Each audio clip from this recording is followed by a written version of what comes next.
Glad to be in Krishna consciousness. And of course, because of the traffic, we got a late start, so we'll just go right into our discussion, if that's all right. The kirtan has been sufficient.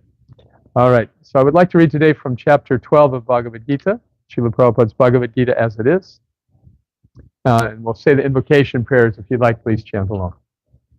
Om Jnana Timarandasya Jnananjana Salakaya Chakshurunmilitam Jena Tasmai Shri Gurave Namaha. Shri Chaitanya Manobhishtam Sthapitam Jena Bhutale Swayam Rupa Kadamahyam Dadati Swapadantikam Vandeham Shri Gurun Shri Yuta Padakamalam Shri Gurun Vaishnavamscha Shri Rupam Sagrajatam Sahagana Raghunathan Vitam Tam Sajivam Sadvaitam Savadhutam Parijana Sahitam Krishna Chaitanya Devam Sri Radha Krishna Padan Sahagana Lalita Sri Vichakanvitam Scham He Krishna Karuna Sindhu Dinabandhu Jagatpate Gopesha Gopika Kanta Radha Kanta Namostute Tapta Kanchana Gorange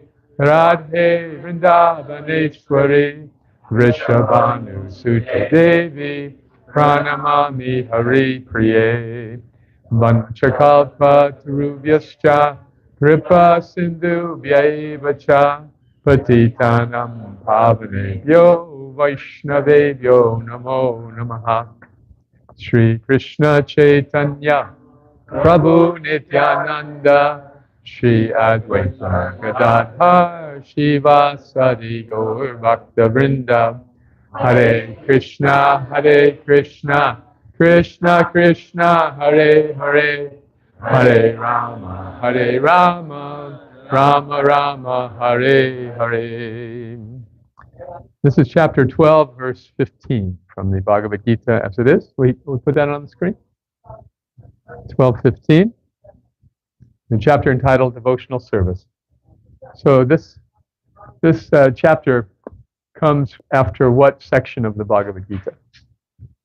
The universal form, yes. So Arjuna has just seen this huge mystical display, overwhelming. His emotions have changed enormously from reverence to fear to self-recrimination. Oh, Krishna, I've been so familiar with you. And he has expressed all these things. Krishna doesn't like them. So he resumes his two-armed form and says, look, Arjuna, you asked to see this. I showed it to you. But here I am again like you know me, as your friend, Krishna. Because Krishna much prefers that to the awe and veneration. So then Arjuna asks at the beginning of this chapter, if it is better to meditate on Krishna personally or in his impersonal feature. So this is how the discussion begins. And Krishna says that you can definitely make progress in either discipline, but it's very difficult in the impersonal side. Klesho diktaratas shesham. Very hard to progress. So then he goes on to elaborate on the qualities of the devotee. Actually, even before that, just as another warm-up for this verse, does anyone remember what Krishna says at that juncture of the Gita? Right, well, and not so much the types of yoga, but the types of relationships one may have, right? Right, so the best thing of all is if you have what? Yes, continuously thinking of Krishna, unbridled love, where you cannot help but think of Krishna all the time. That's the best thing. But if you can't do that, then Abhyasa Yoga Yuktina, exactly. Follow the rules and regulations of bhakti. And why is that? Because then you will develop that attachment. Exactly. Just like we pay obeisances. We may not feel like paying obeisances, but we feel like we pay obeisances anyway because we're practicing the rules. And from that practice, we begin to get a feeling for the guru and for the deities. Right? Okay, then, but if you can't do that, you can't follow the rules and regulations of bhakti yoga, then work for me, right? And work for me means practically for most of us, it means giving some contribution, some of the fruits of our labor. But if you can't do that, then right. Better to give to some charity. Don't just be a selfish person. Do something charitable to help others. If you can't appreciate the bhakti, the practice of bhakti, and the practitioners of bhakti, then give some charity. Don't just be a selfish person, because that will bring you what? It actually says it'll bring you peace of mind. It'll bring you peace of mind, right? Better that than cultivating knowledge. Why? Because cultivating knowledge is ultimately, it's a very self-centered activity. I want to be more knowledgeable, and then I might decide whether or not to believe in Krishna. This is how the impersonalists think. Let me check it all out. Let me know everything, and then I'll decide. So Krishna reciprocates with that. Okay, you think about it. I'll think about you. You want to check me out at some point? If you do, I might want to check you out at some point. So that brings us then to this point where Krishna begins describing the qualities of his devotees. And it's a very beautiful section of the Gita. Verse 15, if you would kindly chant after me. Yasmano dvijate loko. Yasmano dvijate loko. Lokano dvijate chaya. Lokano dvijate chaya.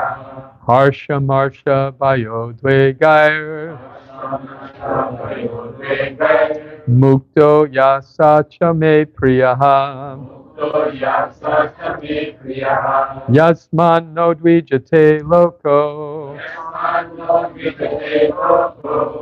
Lokan no dvijate chaya. Harsha marsha bayo dvegair. Mukto yasa chame priyaha. Please chant. Yasmano dvijate loko. Yasmano dvijate loko. Lokano dvijate chaya. Lokano dvijate yaya. Harsha bayo dvegai. Harsha marsha bayo dvegai. Mukto yasa chame priyaha. Mukto yasa chame priyaha. Yasmano dvijate loko.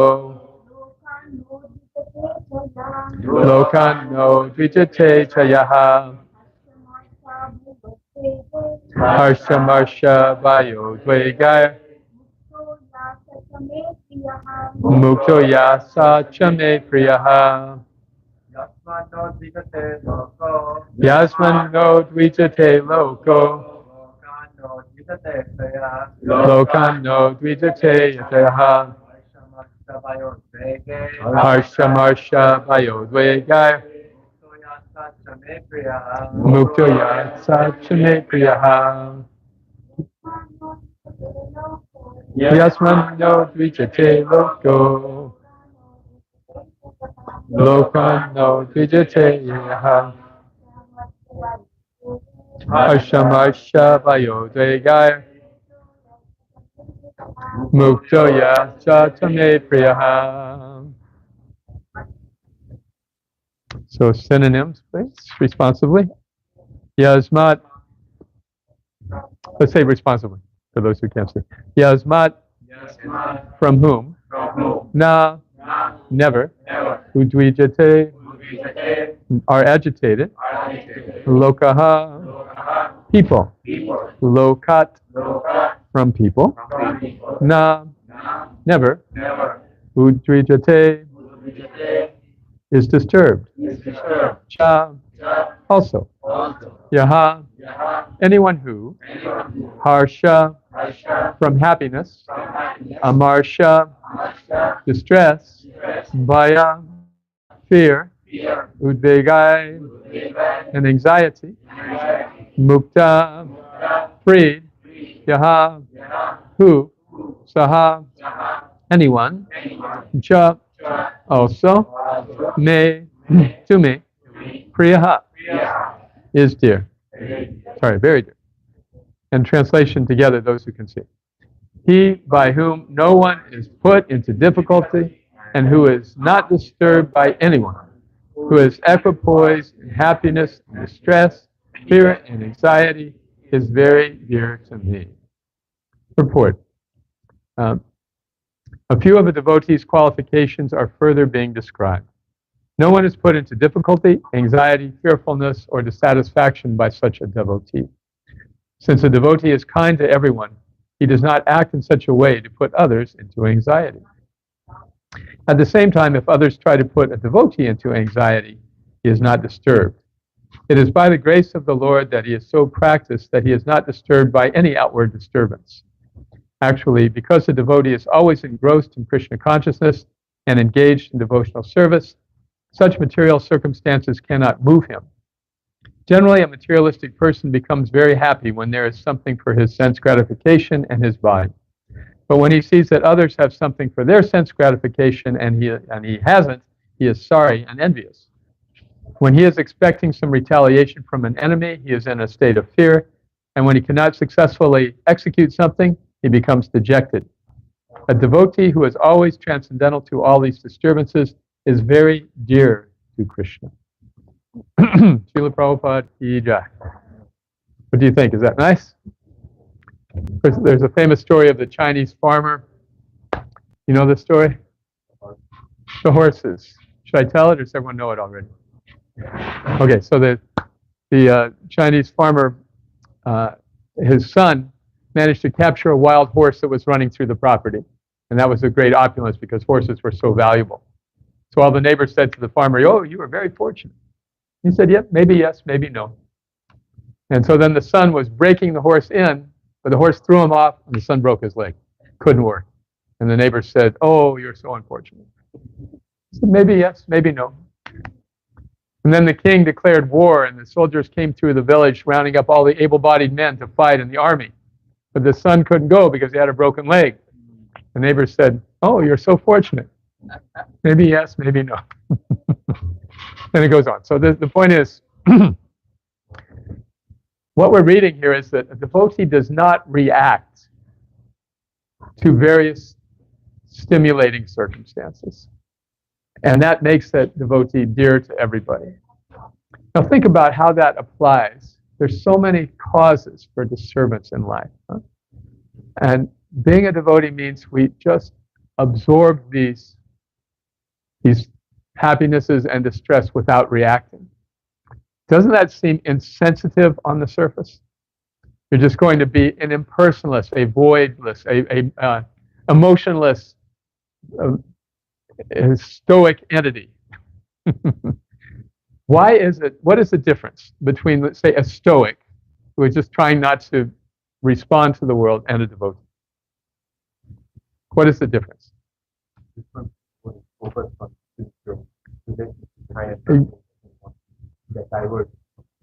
Exactly. In other words, the stoic is for the sake of being a stoic, not responding, just for the sake of doing it. Whereas the devotee automatically gains that quality because of their focus on Krishna. So this is such a very important lesson from Srimad Bhagavatam. Yasyasti bhaktir bhagavat vikinchana. That the good qualities philosophically, personally, manifest automatically in the person whose only interest is pleasing Krishna. Yasyasti bhaktir bhagavat yakinchana. Kinchana means nothing else.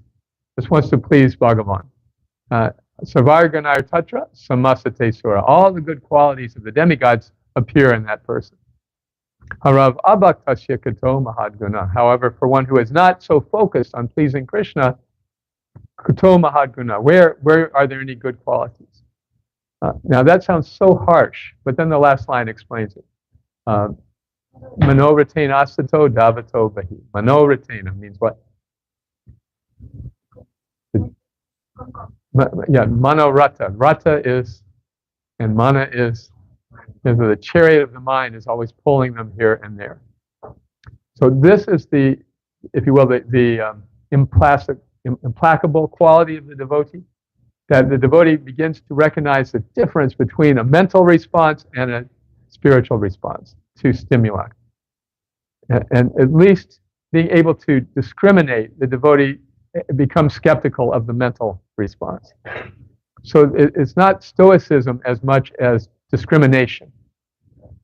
Am I having this response as a result of my mind, or is it really because it is somehow contributing to my service to Krishna? So making that discrimination is very challenging. It takes time. And one way to help accelerate the process is to recognize that when we do have some kind of emotional reaction, there is a very good chance that is based on something other than what Krishna desires and our interest in serving him. See? In other words, becoming a little skeptical of our own emotional reactions. Now, emotions are real. What I'm saying is, has nothing to do with repressing emotions, just questioning emotions, just questioning them. Is this really based on something that is relevant to my goal of pleasing the Supreme? Or is it based on something relevant to my conception of myself and my own ego and pride? I'm going to ask, can somebody close that door? It might be a little... Okay, thank you. So, I'm not sure if that's related to my service to Krishna or my own ego, but it was bothering. I was having an emotional reaction. But in any case, a healthy skepticism about our emotions and our emotional reactions to things is the underpinning, it's the foundation of our progress in spiritual life. Manoritena means that we'll go wherever the mind draws it. And if we have this egoistic notion of devotional service, it will be easy for us to conflate the two. Now, there are reasons to get angry in Krishna's service. What is a good reason to get angry in Krishna's service? If devotees are blasphemed, if there's an offense, if a Vaishnava is being offended or harmed, then the devotee does respond with anger. There's this beautiful story of Srila Prabhupada in India. You know, when Srila Prabhupada was in India, he was trying for decades to interest people in Krishna consciousness, and there was virtually no response. But when he came west, he found these young contrarian hippie types who were saying, I have a friend in Gainesville who he was a hippie with long hair and all the colorful clothes and accoutrements. But then he saw devotees for the first time. He said, these people really don't care what other people think. So yeah, the hippies were interested and willing to take up the message. And then they became serious devotees. And Prabhupada brought them back to India. And then people became interested. So he was hosting a large pandal, perhaps 10,000 people. He was invited actually to speak at a conference, a Gita conference. And so he was put at the end of the schedule because the organizers knew that he would be the main attraction. So as a result, he and the devotees had to wait about 3 or 4 hours where these impersonalist interpretations of the Gita went on and on by these various speculators in Hindi, no less. They didn't understand. Very austere. So finally, when it was Prabhupada's turn, he didn't want to, he said, just chant Hare Krishna. Devotees got up and they started chanting very enthusiastically. And then the audience, who were also bored out of their minds, also became very enthusiastic. And they all stood up and started chanting. And it was a big, happy occasion. And the organizers were very pleased. So that night, Srila Prabhupada said, all right, tomorrow we go first or we're not staying. And organizers object, but finally they relented. So the devotees came on and they were going to start, Prabhupada was going to speak, but they wanted to start with a kirtan. The organizers wanted them to start with a kirtan. So what had been a spontaneous event the night before was not happening. This is just starting the evening. And so people were in their seats and the devotees began chanting and it was very pleasant, but the organizers wanted them to get the audience dancing like they had the night before. In fact, the night before, they jumped off the stage and ran up and down the aisles, and everybody was so ecstatic. So the organizers started tugging on the devotees' cloth. Get down, get off the stage. Come and do like you did last night. And right there, in front of thousands of people, Prabhupada, who was playing kartals in the kirtan, began swinging at kartals like nunchucks and threatening the people, let them go, don't touch these devotees, right in front of this whole huge audience. So that evening, the organizers were saying to the devotees, your Swami became angry. and so Srila Prabhupada pointed out this was an appropriate application of anger in Krishna's service. See? And so it's not that emotions are bad. It's just, are we experiencing them and do we express them for our own purposes or for Krishna's purpose? That's all. So we at least need to ask ourselves that question when emotions arise. What is the foundation of this? What is the one emotion that does not exist in spiritual life? Envy. Right. Anger is there, humiliation is there, embarrassment is there, but envy doesn't exist. Why? We think of envy as jealousy, but what does it mean in the deeper sense? That we want to compete with Krishna. It's a very subtle thing. You know, it's not that in the spiritual world we're looking at Krishna and saying, boy, he's got a nice dhoti. Everybody there is having a great time serving Krishna. Everybody's happy. Everyone's blissful. Every word is a song. Every step is a dance. No anxiety. But just the thought crosses our mind, wow, this is fun. I wonder what it would be like to be Krishna. Just a subtle thought. And because Krishna is so benevolent and filling everyone's desires, oh, you want to experience that? Come to Columbus. No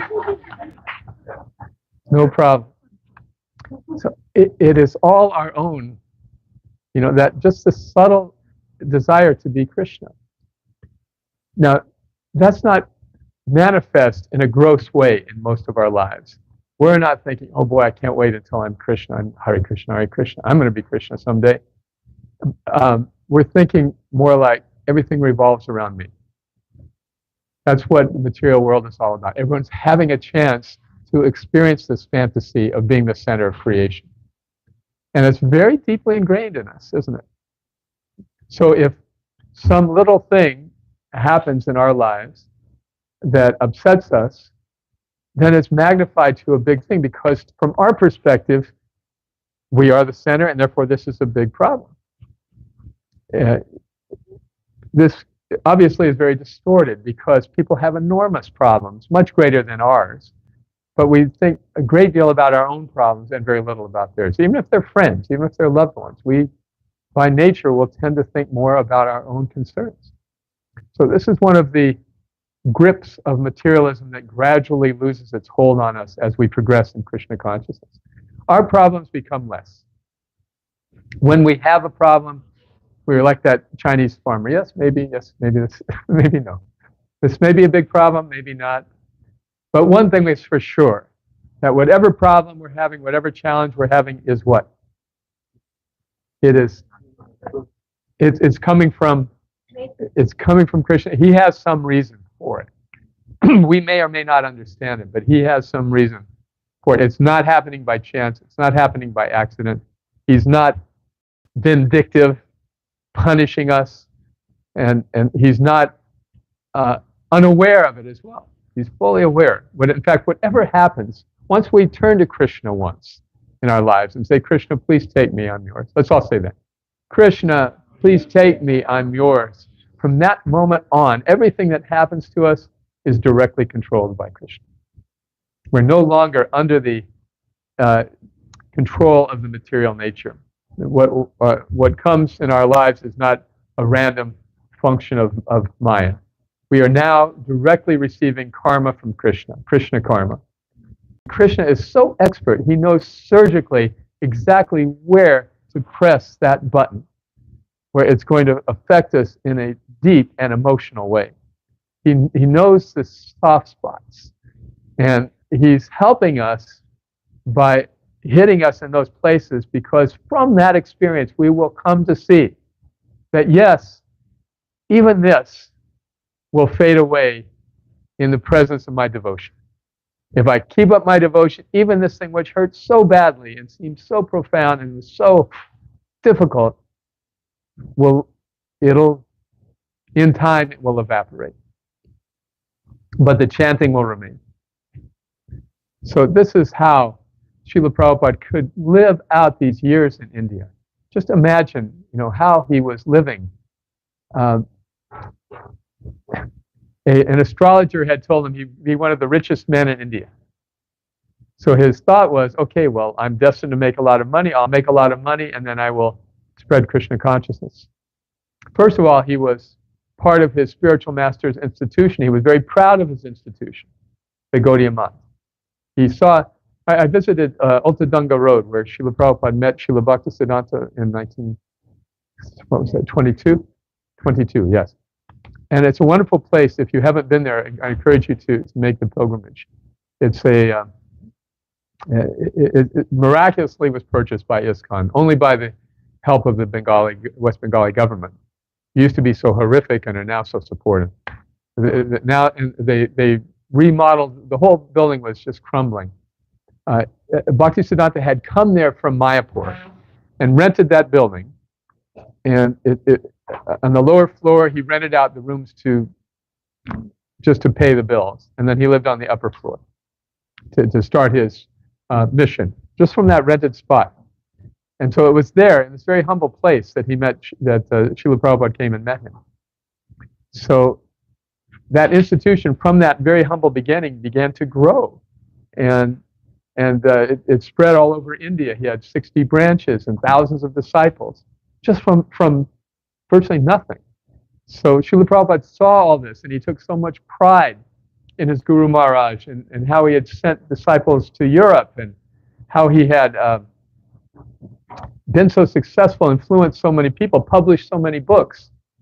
So imagine how it hit Srila Prabhupada. First of all, when his spiritual master left this world in 36, yes. After that short time, he left this world, and then his father had already left, so he felt very alone. And then there was this huge division within the Gaudiya Maths. And within a very short time, the institution that had been such a dynamic force deteriorated into warring factions suing each other in court. And at that point, Srila Prabhupada, being a householder, was kind of aloof from it all. So that was a benefit for him, that he was not caught up in the politics of it. But imagine how difficult that must have been for him. See, we're part of this institution Srila Prabhupada started, and it certainly has its problems, and sometimes we're embarrassed by those problems, but it's still going on, and it's been through so many machinations and struggles, and still keeps going. A devotee friend in Los Angeles called it the movement that refused to die. Like some Hollywood movie. So imagine this alienation, or how Srila Prabhupada would have felt. But he did not deviate from his purpose. He had gotten his orders from his spiritual master, tried to, English, try to teach Krishna consciousness in English, and he kept going. So at that time he thought, okay, this must be the time. I'm going to make lots of money in business, and then I will be able to spread Krishna consciousness effectively. Now, there was a very interesting time in Srila Prabhupada's life when he graduated from college. He refused to take his degree. He was a Gandhian. He wanted to protest the British Raj and the university that he graduated from. So you can imagine that. It's graduation day here at OSU, right? How many students are saying, I refuse to accept my diploma? I don't think many, because they've paid and they've worked and they want the money that diploma is going to bring them. So anyway, Srila Prabhupada, despite that protest, was able to secure a good job in a pharmaceutical company because of his father's contacts with the owner. So he got a good job right out of college, and he was already married at that time and had a child. So he had these obligations, and his father helped him meet them. So he learned the pharmaceutical business, and then got an offer from another company for an executive position. And he said that if he had that position, he would have just sat in an office all day signing checks and earned a very handsome salary. But he said, I was young and a little puffed up. So when they offered this, I said, well, you must give me this and you must give me this. And they said, forget it. But because he had even entertained that other offer, some of the elder or senior employees at the company where he was working, who were already jealous of this young guy coming in and getting promoted beyond them, went and told the owner, do you know what he's doing? He's talking to your competitors. And so through this intrigue, the owner had to kind of fire him. He didn't exactly fire him, but he kind of said, okay, you just start your own business and we'll front you the inventory. So he started his own business, and he thought, okay, well, I know this business now, I'll become very successful. And he worked and traveled all over India. But as it turned out, he wasn't that great a businessman. In that, first of all, he much preferred to study the scripture than do the business. He had learned that from his father, who was a cloth merchant. His father would do puja in the morning, and then he would go to the store where he sold cloth, and he would put in a few hours there. Then he'd come back and do puja in the evening. And Prabhupada said his real business was puja. He had the cloth shop to maintain the family, but his real business was puja. So Prabhupada had kind of picked up that mood, and he did what he needed to do, but his real interest was in spiritual life. So as he traveled, he would meet his godbrothers from these various factions of his guru's movement, and he would try to help them start new branches or do things. And those branches didn't do well, and he got the business going to an extent, but then it didn't do well. And one of his employees stole everything, and his wife was not supportive. She didn't like all the preaching and the spiritual stuff. She just wanted to have a comfortable life. And although Prabhupada later said he could not have asked for a better wife, somehow Krishna put him in this position where she was dissatisfied with him. So just imagine all the emotional reactions Prabhupada could have had to all of these instances, right? But out of his devotion, he made minimal arrangements for his family and retired, and went to one little dusty town called Jhansi where he had some interested people. And those people were glad to see him, and they supported him. And then one of them even offered him this abandoned temple, which he was so happy to receive. It was a great place. From here, he said, we can start our international movement for Krishna consciousness. So he was there, and then the governor's wife came in and said, oh, this would be a good place for my program. And the owner of the building had a movie theater in Jhansi. So the governor's wife kind of told him, if you don't give us this building, you're going to lose your license for the movie theater. So the owner, although he had promised it to the Swami, or to the sadhu, he said, I'm going to have to take it back. And so imagine how emotionally Prabhupada could have reacted. At what point could he have said, Krishna, look, I'm just trying on your behalf here. Wouldn't have that been a very understandable response? After all this. And at that point in his life, he was without money, he was without a home, he was without his guru, without an institution.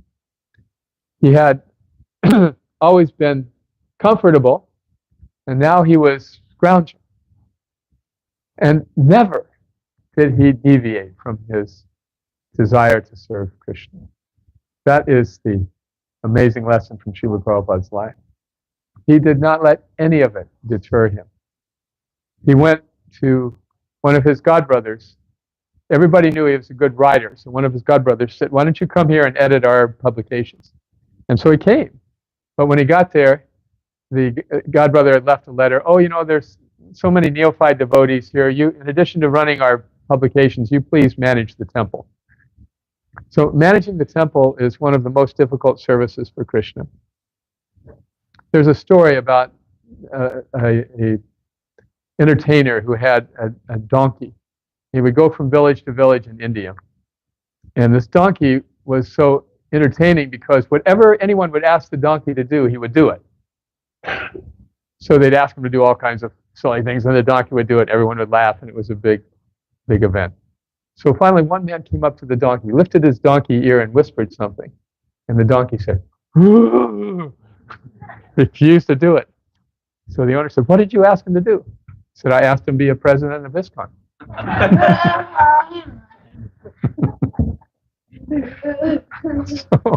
So Prabhupada had this task of dealing with these quarreling disciples, saying the deities were worshipped, doing the publications. And he took it up with great enthusiasm. And in fact, he found out he could print twice as many copies of the publication for the same price. And he thought that the leader of the moth would be so excited. Look, we're going to be able to do twice as much. No extra expense. And he got a letter back from the secretary saying, our Guru Maharaj does not support your speculative ambition. Just do the regular printing. So after some time, he was very politely dismissed from his role. And then he was really out on his own, just scrounging. It's not scrounging. Scrounging is the wrong word, but he certainly had no backing at all. And he was living with sympathetic people who would let him kind of stay with them for a while, here and there, and publishing Back to Godhead on his own with great efforts, and then taking it out in the street and selling it, and getting rejected most of the time. And then one day while he was doing that, a stray cow came along and happened to turn and gore him with her horn in the street. And there he was, broke, injured, lying there in the street. Would that not have been a good time to say, Krishna, what are you doing? What do you want of me? Why am I wasting my time trying to serve you? But he later said that those difficulties were his ornaments. They were his medals. They were his qualifications, his bhushana, right? His great pride to have been through these battles and not deviate. So when we talk about the emotional reactions of the devotee, we need to look at Srila Prabhupada's life, how he endured so much, how he never deviated. And how was that possible? Well, that gets us down to my final point, which is, why do we expect so much in this world? Why do we feel we're entitled to so much in this world? That is a reflection of that enviousness of Krishna that we felt initially. That's a reflection of our sense of being the center of everything. Anytime we're feeling like we're being treated unfairly, anytime we feel like we are entitled to a certain period of life and to a certain amount of money and a certain amount of happiness, that's our entitlement. That's our envy of Krishna coming out. We are entitled to exactly nothing in this world, right? We are dependent on God for everything. And he is under no obligation to give us anything. And yet he keeps giving, and we keep taking. So just like a little child, when a child is growing up, they're always taking, and they don't have much to give. And the parents very freely and lovingly give of themselves because they love the child and they want the best for the child. But when the child comes of age, if they still are just in the mood of taking, then what kind of human being are they? Right? At that point, they have still just consider themselves the center of everything. No respect, no appreciation. So this is the condition of the materialist, taking so much from God and yet feeling entitled to more.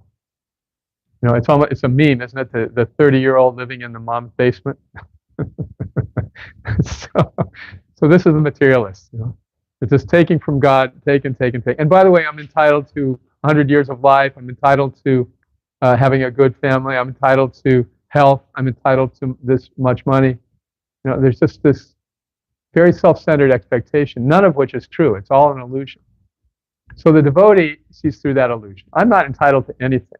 If I get anything from Krishna, I am very appreciative of that and grateful. And whatever I have, manasa, deha, geha, yokichimor, it's Krishna's property.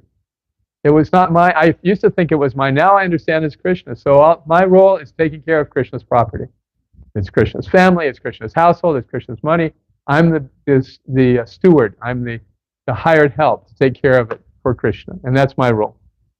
And if, at any time Krishna wants to fire me from this situation, that's his prerogative. I'm just his employee here. See? So this is the underpinning of how the devotee can be detached from the things of this world. What do we expect?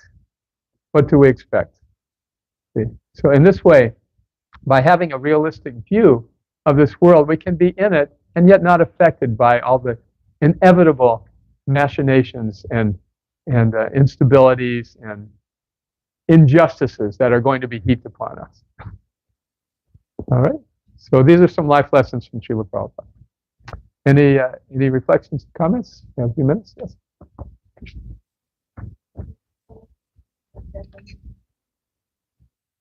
I'd be very grateful for.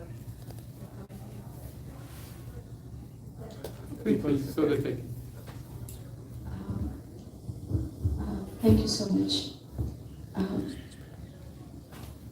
My question here is, Prabhu, that the example and the virtues you listed belong to a person of unshakable determination and internal connection. I don't know about others, but I can say for myself that that's a goal, not sure when to get to. And practicing sadhana in current milieu seems to be a success, at the same time a failure, because I'm not sure what is being watered, the creeper or the weeds. Examples are far and few between, teachers are far and few between. What's your... Right.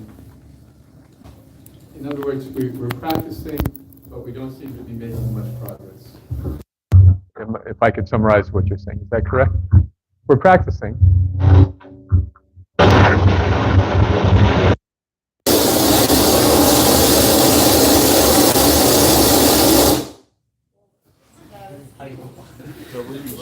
It's already off. It's off. It's up. It's off, but I don't know what. Okay. To make that. Remain stoic.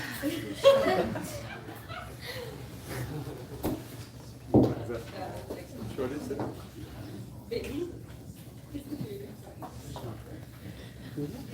Short? Okay. So. Little bit.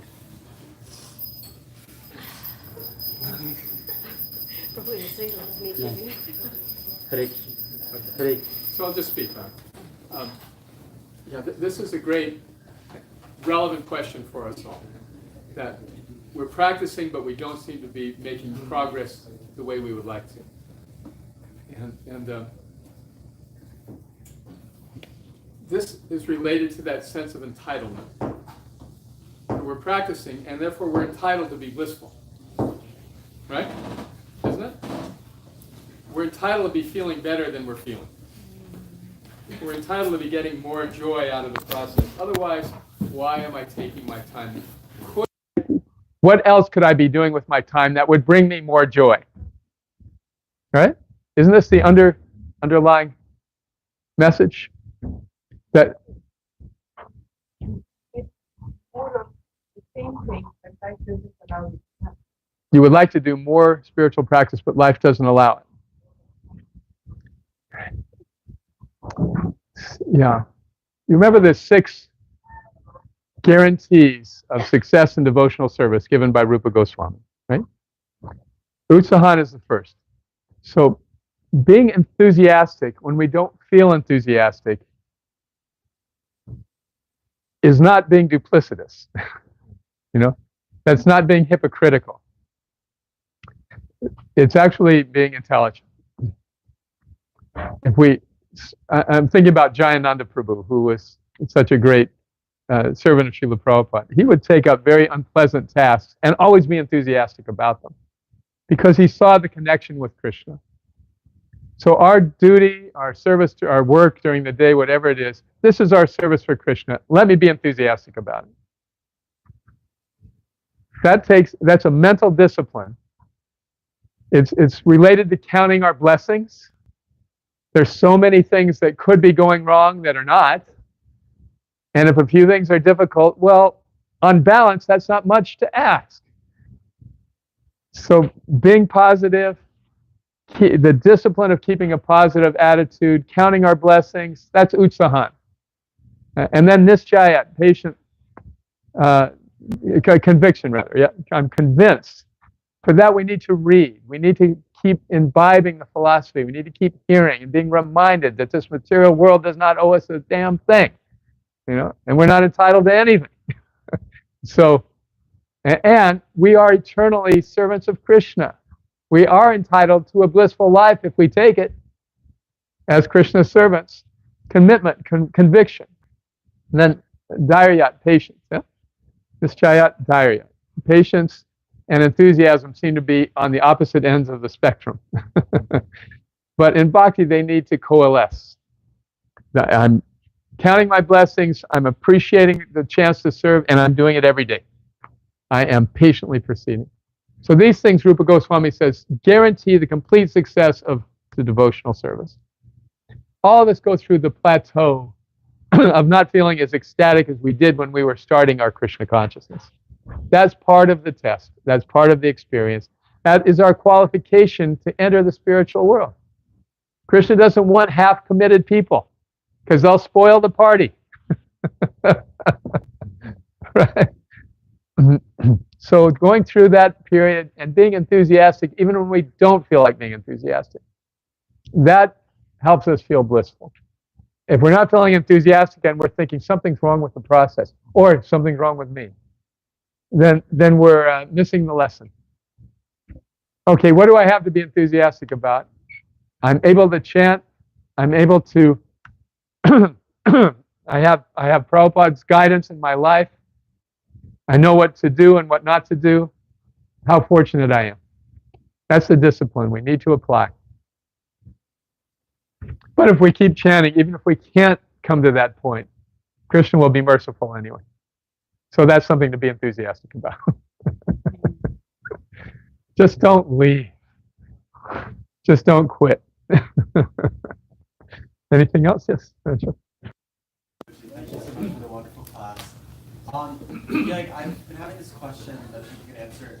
I think there's 2 ways we can respond to things. We can either try and fix them if we think they could be helpful for a spiritual life, or we could be like, this is Krishna's way of teaching you something. How do we know? Because we could always say a very unfavorable circumstance. So this is just Krishna putting me in this position. I just have to accept it. That's really bad for a spiritual life. On the other hand, when do we take action and have to actually try to change things if we need to, or do we ever have to take action? This is this is intelligence, the ability to discriminate. The Christians have a beautiful prayer called Serenity Prayer. God, grant me the courage to change those things I can, the patience to tolerate those things I cannot change, and the wisdom to know the difference. That's the Serenity Prayer. So we can take guidance. Is this a situation I should be doing something about? And if it's not, then we need to be able to tolerate it. Tom's to teach us to tolerate without being disturbed. Yeah, without being disturbed. That's right. What is it? No vegetate. Yes. All right. So it's time for Arti now. Hope that answers your question. Okay. Yes. Oh, if you that's all right. We're going to have a word from our sponsor. I have some books, but if you want to see them, see me or see Alankar. Thank you. Shishi Radhanatha Bara Ki Jai. Hare Krishna. Srila Prabhupada. Would you like to ask? Please, someone else.